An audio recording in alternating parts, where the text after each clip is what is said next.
Zakonisht këto gjëra kur ndodhin në populacionin e fëmijëve, klinika e pediatrisë është e para që i jeton. Kjo ka ndodhur edhe te ne, kemi hajde ta quajmë tëmet profesionale, kështu pak a shumë, dhe ne kemi quajt në një mënyrë paksa të çuditshme si grip të verës, kështu kemi përshkruar, me këto shenja që i përmende, edhe gjendjet me temperaturë të lartë, edhe gjendjet me vjellje, edhe gjendjet me barkëqitje, edhe pastaj mbi bazën e këtyre shenjave, ndonjëherë e diku edhe bronhit, diku edhe kallje të mushnive, domethënë një polisimptomatologji dhe te fëmijët që kanë qenë më të lodhur, ata e ka përsye marrën dhe u është zgjat gjendja më gjatë në këtë kuptim. Megjithatë nuk kemi raste vdekjesh që do të ishte pastaj një kaptin në veti dhe më duhet me përmend gjithsesi me konstatuar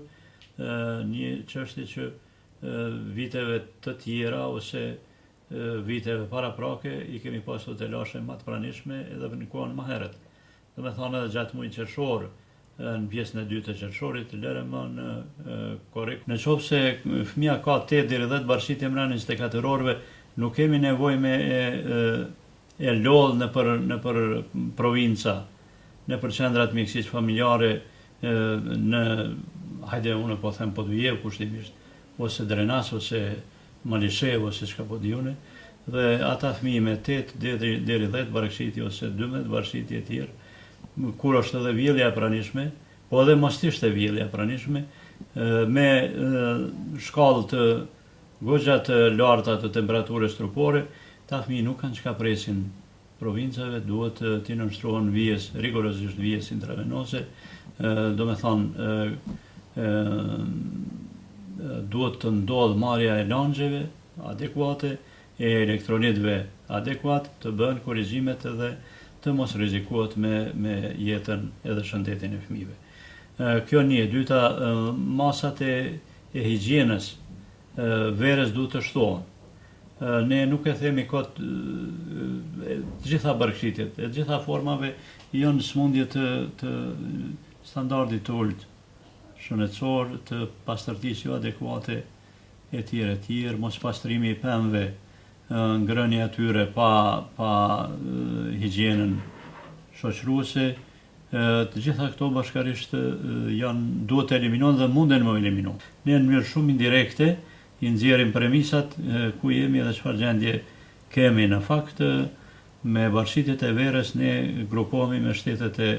pazhvilluara të botës, me shtetet afrikane ose me shtetet e brezit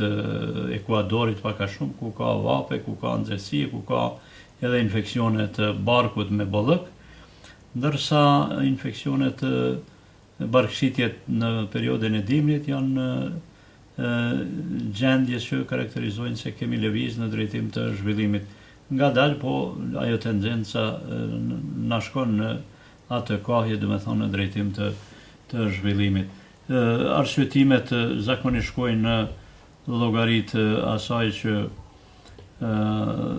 ujësillësi është rregulluar në pjesë të konsiderueshme të banorëve të Kosovës, kanalizimi po ashtu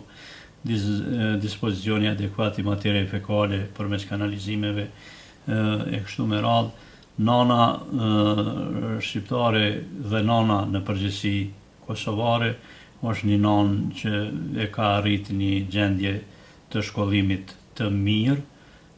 dhe sot ajo është në gjendje ta transformoj bashkë me gjendjen e Kosovës dhe vetveten, edhe sepse vetë është e transformuar, nuk është në nëna e para 25, 30 ose 35 vjetësh,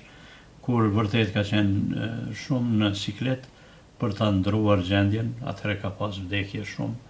në klinikën e pediatrisë të fëmijëve në vitin e parë, dytë të jetës, e të tretë që besa, sot ato nuk janë, domethënë vdesin fëmijë të cilët i kanë shancat e pakta për jetë, domethënë.